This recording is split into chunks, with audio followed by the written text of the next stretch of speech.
Welcome back to my channel. Today I will continue on one important portion of refraction of light through glass surfaces, plane surfaces. That is critical angle and total internal reflection. Also total internal reflection is called TIR. So TIR क्या होता है? As the name implies, total internal reflection. वो internal medium को totally reflected होके वो वापस आ जाएगा. Suppose एक लाइट यहाँ पे वो is the source of light, यहाँ से लाइट जाता है, तब ये एक डेंसर मीडियम, ये एक रेयरर मीडियम. सो वो पॉइंट में से लाइट जब जाएगा वो यहाँ पे एंगल ऑफ इंसिडेंस 0. इसका मतलब ये स्ट्रेट लाइन में पास कर जाएगा. देखिए इस इंटरफेस में 90 डिग्री होके सीधा चला जाएगा. इसके बाद सेकंड यहां से यहां तक आया. ओके, इस पॉइंट में देखो, ये पॉइंट में it will partly reflected and partly refracted, क्योंकि डेंसर से रेयर मीडियम को जब जाएगा it will bend away from the normal, तब ये पार्टली रिफ्लेक्शन भी हुआ. ओके, इसके बाद हम क्या किए, यहाँ पे angle of incidence equal to angle of reflection, लेकिन मैंने आई इक्वल टू आई लिख दिया क्योंकि मुझे यहाँ आर लिखना है. Okay, experimentally it is found, जब ये एंगल ऑफ इंसिडेंस को हम बढ़ाएंगे तब ये एंगल ऑफ रिफ्रैक्शन ग्रेजुअली बढ़ेगा. Okay, if angle of incidence will increase, simultaneously angle of refraction will also increase. तब एंगल ऑफ इंसिडेंस को अगर हम बढ़ाए, एंगल ऑफ रिफ्रैक्शन ऐसे था, ये भी ऐसे बढ़ेगा. जितना है ये बढ़ेगा. एंगल ऑफ इंसिडेंस इतना, मैंने यहाँ एंगल ऑफ इंसिडेंस को बढ़ाया, तब एंगल ऑफ रिफ्रैक्शन इसका ऊपर आके ये लाइन में पड़ गया. So this is R will become 90 degree.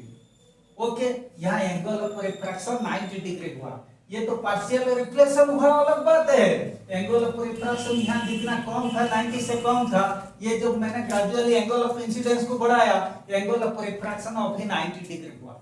Okay, सो यहाँ पे पार्शियल रिफ्लेक्शन एंड रिफ्रैक्शन, यहाँ पे रिफ्रैक्शन एंड द लाइट रे, reflection and the ray of light will pass through the boundary of the two medium when angle of refraction is 90 degree.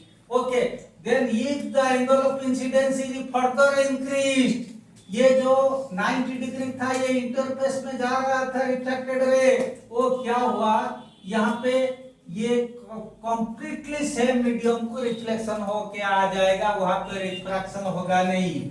ये case में both reflection and refraction, यहाँ पे reflection and partial reflection and partial refraction, क्योंकि वो interface में होके जाता है. बा हम सोच लेंगे वहाँ खाली रिफ्लेक्शन ही माने ये होता है, रिफ्रैक्शन ही होता, लेकिन 90 डिग्री होके जाता. यहाँ पे partial only reflection but no refraction, क्योंकि एंगल ऑफ इंसिडेंस को हम इतना ज्यादा बढ़ाए, टोटल लाइट वो सेम मीडियम को वापस आ गया. उसी को हम कहेंगे PIR या total internal reflection. So total internal reflection का मतलब होता है, what is total internal reflection, when A ray of light travels from a denser medium to a rarer medium such that the angle of incidence in the denser medium is greater than the critical angle of the pair of media, then the entire light reflected back to the same medium. Such phenomenon is called total internal reflection or TIR. So ये जो होता है I equal to C, ये boundary में होगा. अब angle of refraction 90 हो जाता, यहाँ पे क्या होता है, इसके बाद तो अगर थोड़ा सा बढ़ाएंगे तो अब ओनली रिफ्लेक्शन होगा और रिफ्रैक्शन नहीं होगा. यहाँ जो 90 डिग्री होकर रिफ्रैक्टेड होकर एंगल ऑफ रिफ्रैक्शन 90 डिग्री था, यहाँ पे सेम मीडियम का आ जाएगा यहाँ और रिफ्रैक्शन नहीं होगा. तब ये केस में when I equal to C, इसको बोला जाता क्रिटिकल एंगल. क्योंकि देखो अच्छी तरह जब एंगल ऑफ इंसिडेंस था, समथिंग था, एंगल ऑफ रिफ्रैक्शन था, बोथ रिफ्लेक्शन और रिफ्रैक्शन हम ग्रेजुअली एंगल ऑफ इंसिडेंस को बढ़ाए तब एंगल ऑफ रिफ्रैक्शन भी बढ़ेगा। ऐसे एक टाइम आएगा जब एंगल ऑफ इंसिडेंस को हम बढ़ाते बढ़ाते बढ़ाते बढ़ाते r इक्वल टू 90 डिग्री हो जाएगा। उसी केस में हम कहेंगे एंगल ऑफ इंसिडेंस को कहेंगे critical angle. If angle of incidence is further increase then the entire light will be reflected back to the same medium. So this is total internal reflection. So you see, तो I equal to C, उस यहाँ C को कहा जाएगा critical angle. Critical angle is the angle of incidence in the rarer medium, denser medium, for which the angle of refraction in the rare medium is 90 degree. Okay, angle of incidence को बढ़ाए बढ़ाए बढ़ाए बढ़ाए ऐसे एक time आया जब angle of refraction rare medium में 90 डिग्री हो गया, तब उसी एंगल ऑफ इंसिडेंस को हम क्रिटिकल एंगल कहेंगे।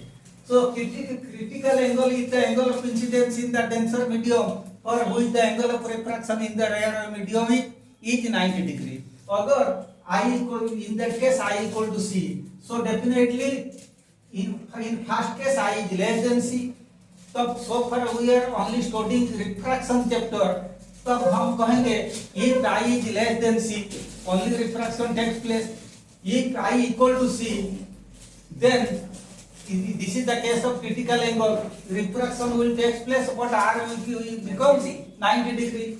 If I is greater than C then in that case no refraction takes place, only reflection takes place, that is total internal reflection. So मैंने कहा total internal reflection होने के लिए दो condition चाहिए, light must travel from a denser medium to rarer medium, and the angle, second condition, the angle of incidence in the denser medium should be greater than the critical angle of the pair of media.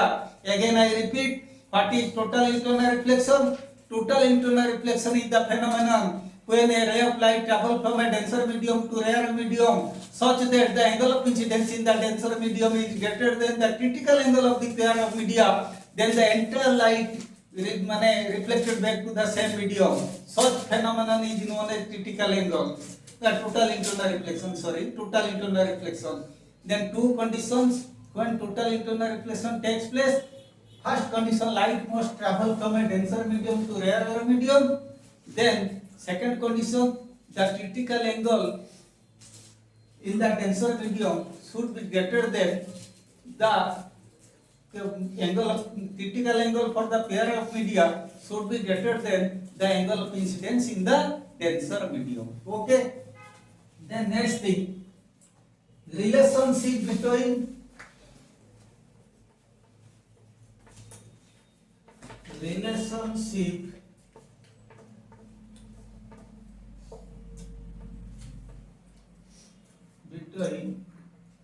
refractive index and C. तब इन दोनों में relationship क्या होता है?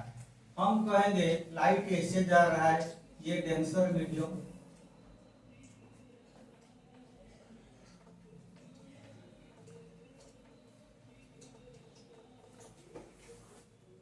ये rare medium,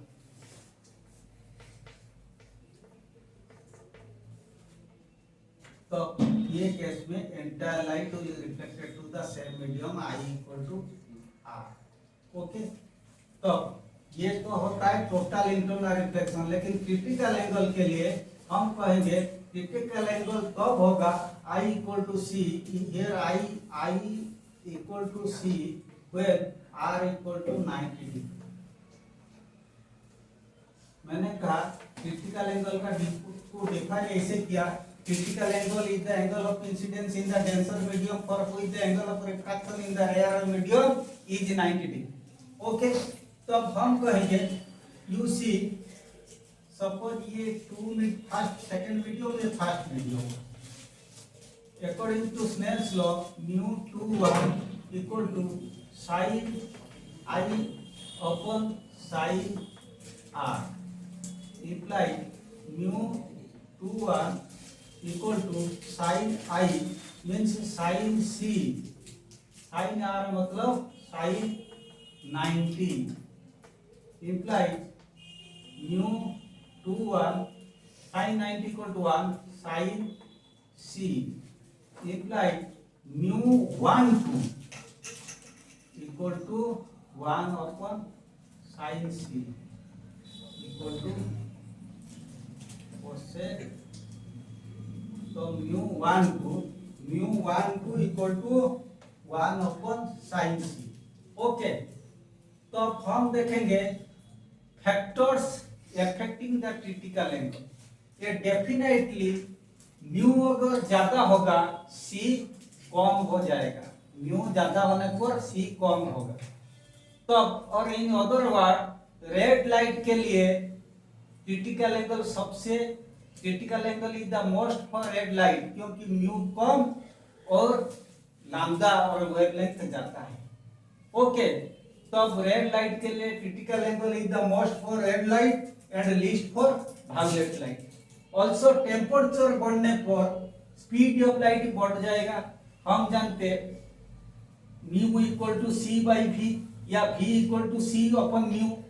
तब mu जब होता है टेम्परेचर बढ़ने पर speed of light will increase, तो म्यू विल डिक्रीज। तो म्यू डिक्रीज होगा मींस तब तुम्हारा क्रिटिकल एंगल बढ़ेगा। टेम्परेचर इंक्रीज होने पर क्रिटिकल एंगल बढ़ेगा, वेवलेंथ इंक्रीज होने पर क्रिटिकल एंगल बढ़ेगा, लेकिन रिफ्रैक्टिव इंडेक्स कम होने पर क्या होता है, क्रिटिकल एंगल भी बढ़ेगा, क्योंकि रेड लाइट का रिफ्रैक्टिव इंडेक्स कम लेकिन वेवलेंथ ज्यादा है। तब इसीलिए critical angle is most for the red light and least for the violet light. Okay.